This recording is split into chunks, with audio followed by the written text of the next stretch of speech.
Assalamualaikum warahmatullahi wabarakatuh. Halo semuanya, perkenalkan nama aku Della Fitria dengan NIM P2620224063, mahasiswa dari Prodi D3 Keperawatan Poltekkes Kemenkes Tasikmalaya, wilayah Cirebon. Jadi, pada kesempatan kali ini, aku mau menjelaskan materi tentang therapeutic windows dan therapeutic window narrow. Yang pertama, kita akan membahas materi tentang therapeutic window. Nah, therapeutic window ini sendiri adalah kisaran dosis atau konsentrasi obat dalam tubuh yang menghasilkan efek terapi dengan aman dan efektif tanpa menimbulkan efek yang berbahaya.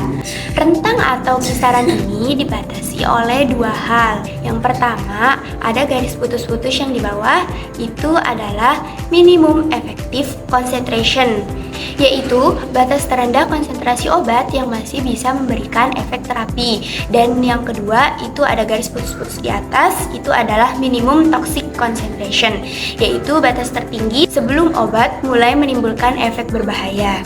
Jadi, agar obatnya ini bekerja secara efektif tanpa menimbulkan masalah, kadarnya itu harus tetap berada di dalam therapeutic window. Therapeutic window-nya itu di mana sih? Itu yang kosong yang aku tandain.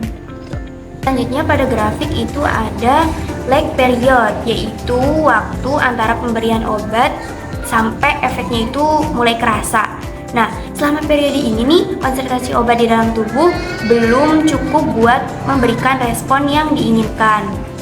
Setelah itu ada onset of effect, yaitu titik di mana kadar obat ini udah nyampe konsentrasi minimal yang dibutuhkan untuk efek terapi.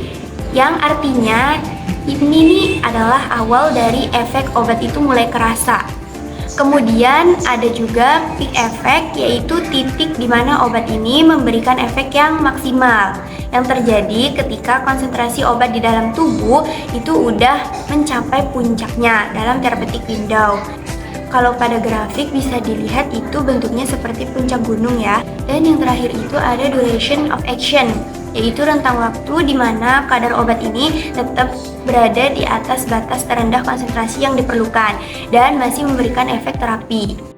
Oke, sekarang kita beralih membahas tentang therapeutic windows narrow. Nah, therapeutic windows narrow ini sebenarnya sama aja kayak therapeutic windows yang tadi.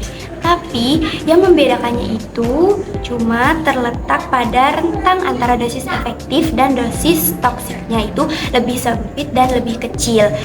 Kalian bisa lihat pada gambar di samping.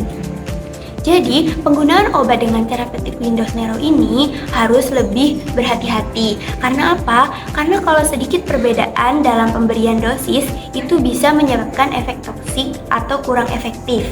Nah, misalnya nih, seorang pasien itu diberikan obat theophylline sebanyak 200 mg setiap 8 jam buat ngatasin asmanya. Kalau si pasien ini minum dengan dosis yang tepat, yaitu sebanyak 200 mg setiap 8 jam sesuai aturan, itu konsentrasi obat di dalam tubuhnya berada di dalam therapeutic window, yang berarti obatnya itu udah bekerja secara efektif, jadi bisa membantu melebarkan saluran pernafasannya tanpa efek samping.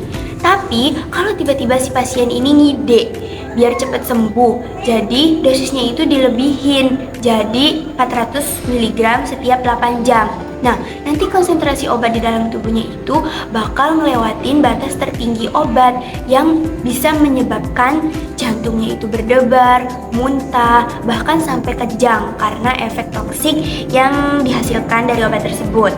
Sebaliknya, kalau misalkan dosisnya dikurangin jadi 100 mg setiap 8 jam, nanti itu konsentrasi obat di dalam tubuhnya ada di bawah batas terendah obat yang menyebabkan obat itu tidak cukup kuat buat mengatasi gejala asma, jadi pasiennya itu masih mengalami sesak napas. Nah, gitu ya teman-teman gambaran dari pemberian obatnya.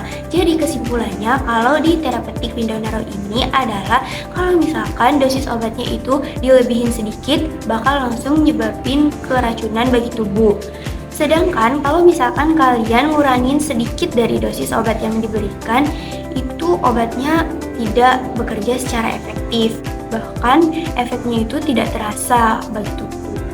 Oleh karena itu, setiap kita minum obat harus diminum sesuai dosis dan aturan yang udah diberikan, dan harus benar-benar diikuti agar tidak menyebabkan efek yang tidak diinginkan. Oke, sekian penjelasan materi mengenai therapeutic window dan therapeutic window narrow dari aku. Kurang lebihnya mohon maaf. Terima kasih. Wassalamualaikum warahmatullahi wabarakatuh.